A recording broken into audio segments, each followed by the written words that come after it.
Up next on the ever-exciting Blade Guide series, we have Nim. I'm not sure if anyone really cares about Nim or this series that much anymore, but I am back to talk about Nim anyway for all of the people that still look forward to and enjoy my content. So Nim is actually pretty good as far as gacha blades go. She is one of those blades that functions pretty well as an enabler and healer hybrid, and helps teach players about the fundamentally important parts of Xenoblade 2's combat system, which are fusion combos, of course. For this, Nim is a solid B-tier blade and definitely a decent choice to use. In this video, we're going to discuss Nim, all of her strengths and weaknesses, and how to use her most effectively. If you like guides and content on the Xeno series, make sure to subscribe to the channel as it does help me out so much. Let's get into it. So Nim is a Knuckle Claw class weapon, the final we are going to discuss on this series, as she is the last rare Knuckle Claw we have not discussed yet. That means she has a pretty high auto attack stat of over 1300, which is really nice for a healer class blade. Her critical hit rate is also high at 40% when the Moon Matter core chip. Her block rate is not the highest, the second lowest tier in the entire game, but that should not matter too much as you should not be taking aggro on Nim very often. Her physical defense is 5% and her ether defense is 35%, giving her some good resiliency if she does manage to get aggro if she's taking a bunch of ether attacks. Her stat mod is 10% dexterity, which is not the highest and probably not going to be the most impactful, but hey, at least it's something, I guess. Her cooldown is 4, which is about the average, but as usual, none of this really matters all that much, as the Affinity chart, which really sets blades apart, so let's see what Nim has to offer there. Her first skill is Wild Familiars. This increases damage to beasts by 40% at level 1, rising up to 80% at level 5. Now, an 80% damage boost is a pretty good skill to have on a skill tree, and beast-type class enemies are technically the most common type of enemy in the game. However, that still leaves a vast majority of enemies that are not beast class, and you're not likely to get the bonus 80% against most enemies in the game. That makes it less useful than her other two skills just because it can't apply that much of the time. Now, there are plenty of situations this will be useful since beasts are pretty common, and there are some super bosses like Immovable Air Carlos who are beast class that you can take advantage of this skill with, but it's still not going to be the most useful and probably her worst skill overall. Her other two skills are going to be more useful in pretty much every situation, and speaking of which, her second skill is Synthesis Lore. This will boost fusion combo effect by 25% at level 1, rising up to 50% at level 5. Fusion combos are the key to combat. I've talked about this in plenty of videos in the past, but this is going to just boost every single fusion combo effect that you can have. It'll increase party meter gains when you successfully pull off fusion combos. It'll increase damage when you successfully pull off a blade combo on a driver combo. It'll increase blade combo duration when you do a driver combo on top of a blade combo. It'll increase blade combo damage when you're able to pull it off on a driver combo. Just all around, every single effect you can think of will get boosted. The skill is so good, we often look for it on common blades as one of the two best skills they can possibly have. And since Nim is an Earth Blade, she can combo with a good Fire Blade to set up very powerful damage over time effects with Volcano, which is one of the best strategies in the entire game. This makes Nim very useful since she has a very good topple and launch art depending on who you use her on, and overall, it's going to make Nim a very good blade to have in pretty much any situation. It also combos very well with her third and final skill, which is Restorative Fusion. This is going to restore the party's health on starting fusion combos, and this effect will improve with difficulty. Now, this is not the greatest description of this ability. Basically, there's a hidden parameter value that doesn't show you on here, ranging between 3 and 5. It rises by 0.5 per level. This hidden parameter value will get multiplied by the stage of the fusion combo, and that's what it means by effect improves with difficulty. So, when you have a fusion combo, you have a blade combo and a driver combo, as you know. A break will count as 1, a topple will count as 2, a launch will count as 3, and a smash will count as 4. For the blade combo side, a level 1 blade combo counts as 1, a level 2 blade combo counts as 2, and a level 3 blade combo counts as 3. If you add the stage of these two combos together, you get your total fusion combo stage. So if you have a level 3 blade combo going off on a launch, that is a stage 6. Multiply that by 5, and you heal 30% of your party's HP when you do that fusion combo. And this can really add up fast. If you can do a full driver combo while a blade combo is active, like let's say a level 2 blade combo is active. You do a level 1, that's 10% fusion. If you do a level 2, that is now 20% fusion. If you do a level 3, that's 30%. And if you do a level 4, that is 40%. You just 100% healed your party just from doing a driver combo stage, just by having a level 2 blade combo active. It's a pretty good healing effect to have, and it gives her some more consistent healing than pretty much any blade in the game if you're focused on driver combos. Especially when you consider that all the potions are dropping when you're doing the driver combo stages as well. All around, Nim's skills are pretty good and give her a unique identity as a blade who likes to focus a lot on fusion combos, so let's take a look at her specials and see if those hold up as well. Nim's level 1 special is Fierce Healer. This is a single hit ether-based special, which is pretty slow at the same time. That makes it not all that great to use in a lot of situations, but it does have a few positive things going for it. The first thing is that it has a radius of 10 meters, which is one of the highest in the game, and the second is that it has the effect of basically being a full heal for the entire party. It's very good to have a full heal on a level 1 special because you can have level 1s up really often, so you can pretty much just guarantee your party is always healed all the time. And it's also additionally beneficial because if you're earlier on in the game, it can still act as a pretty good full heal if you're fighting multiple enemies just because the area of effect is pretty high. The damage ratio is very unimpressive, being below average at 285 at level 1, 410 at level 5, and 456 at max affinity. So all around there are some reasons to use this, but there are a lot of reasons not to use it as well. And all in all, it's probably not the special you want to be using to set up fusion combos that much. Nim's level 2 special is Wild Grappler. This is a physical special, which has 4 hits. It has no radius like a level 1, so you can't really rely on it for doing any area of effect damage, but it is a little bit more powerful, actually being above average in damage ratio. 400 at level 1, 560 at level 5, and 609 at max affinity. This makes it a bit more useful as a damaging special, and it's also going to be one of her faster special options, despite being 4 hits. It's still not that fast. She doesn't really have that many fast specials, which is one of her weaknesses, especially when combined with the fact that you want to be using her specials to set up fusion combos. But overall, it's not a bad special, I would say. The bonus effect is spawning health potions, which is pretty standard for a healer special. Not nearly as useful as a full heal, but having potions can be useful at times, just being able to collect them on the ground, especially if you're using blades like Cross Set, which can be a good strategy with Nim, since, you know, Fire and Earth are actually good blade combos that combo pretty well together. And they both have fusion combo bonus effects, so you can actually set up some really powerful fusion combos with both of them. All around, though, this is probably a decent special to use. Definitely better to use than a level 1 if you're just trying to have a general use special. But I would say her level 3 might be even better than that. Nim's level 3 has a very high damage ratio for a level 3, especially on a healer class blade. 550 at level 1, 750 at level 5, and 782 at max affinity. Just realized I forgot to say the name, so that is Organic Automata. It is an ether-based special that has 5 hits. It has a radius of 12 meters, which is also one of the highest radiuses in the game, gives her nice area of effect damage, and it is also a special that is going to restore health to the entire party. This one's pretty much a guaranteed full heal no matter what, and overall probably one of your better specials to use. It is not that fast again though, so that is one weakness of it.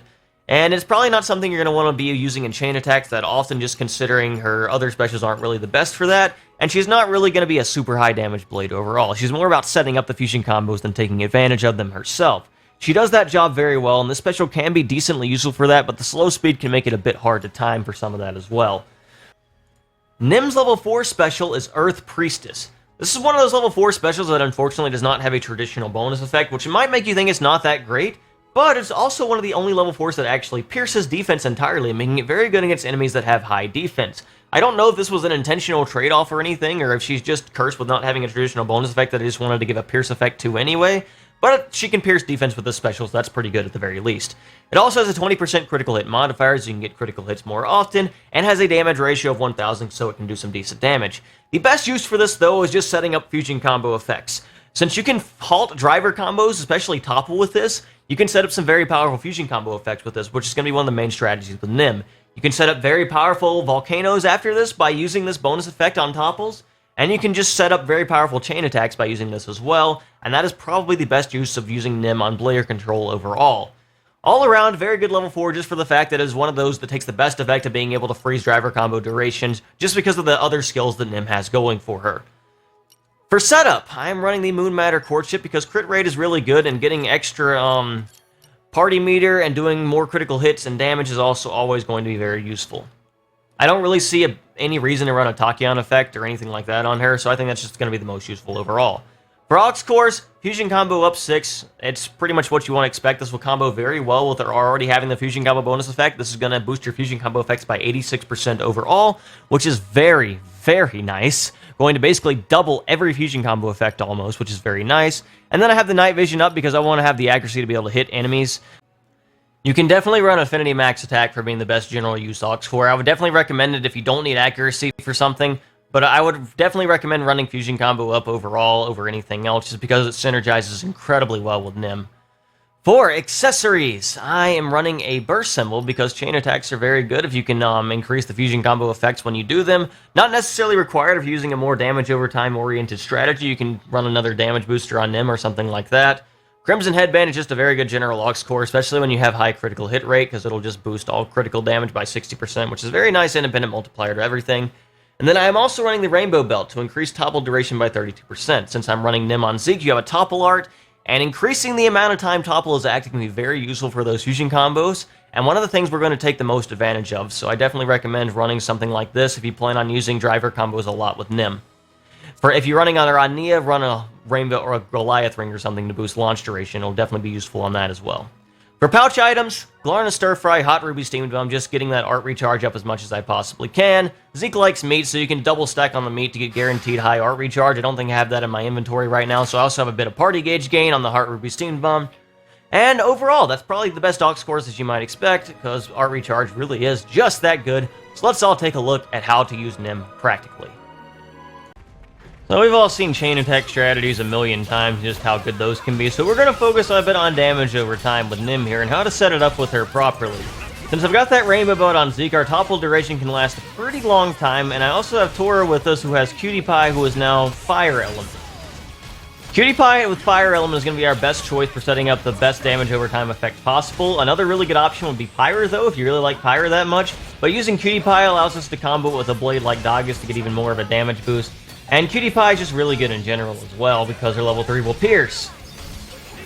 So the general strategy here is immediately use Tora's level 3 Volcano as instantly once the topple happens, and it will last just long enough for you to get a big fusion damage here.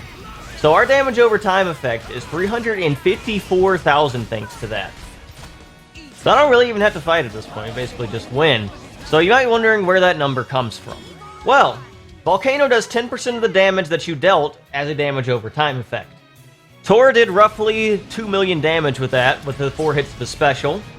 And after that, that gets multiplied by the fusion combo bonus effect, which add another 150,000 there. So that's a pretty big damage combo effect. If we were to smash that, we get a big damage boost as well. I want to show that off against an enemy that has a lot more health here. Now, I don't end up getting it exactly how I wanted it, and in this strategy, I'm going to be using Corvin a few times. The reason for that being I actually want to smash Ken in this battle, and because smashing is going to be really good for getting a more powerful damage over time effect. So my general setup here is going to be trying to do about the same thing here. It is worth noting that Tora is really good for this, since he has both break and launch, and his driver combo and his break art's really good. One of the best blades you can use there. Unfortunately, my topple art got blocked there. It did successfully topple, but I got clanked off a little bit, so I'm going to have a little bit less topple duration than normal. All 4 of these Cutie Pie hits are going to get off here, as you can see, but the topple ended just after the hits got off. So my damage over time effect is only the minimum 10%. I didn't get any fusion combo or multiplication on that. But the good thing about that is the smash damage increase will be higher now because of that, because we're going to be increasing it by a pretty significant amount thanks to the initial starting damage, not even on a fusion there. With just one smash with Corvin, we can increase that to 460,000. 260,000 more damage over time just after a single smash. And all I've got to do is just combo these breaks and launches that Tora's adding to us, and use Nim's topple art and the Corvin smash art, and that damage over time effect is just going to be increasing further. Nim, with her fusion combo bonus effect, is what enables the Volcano to do as much damage as it possibly can here.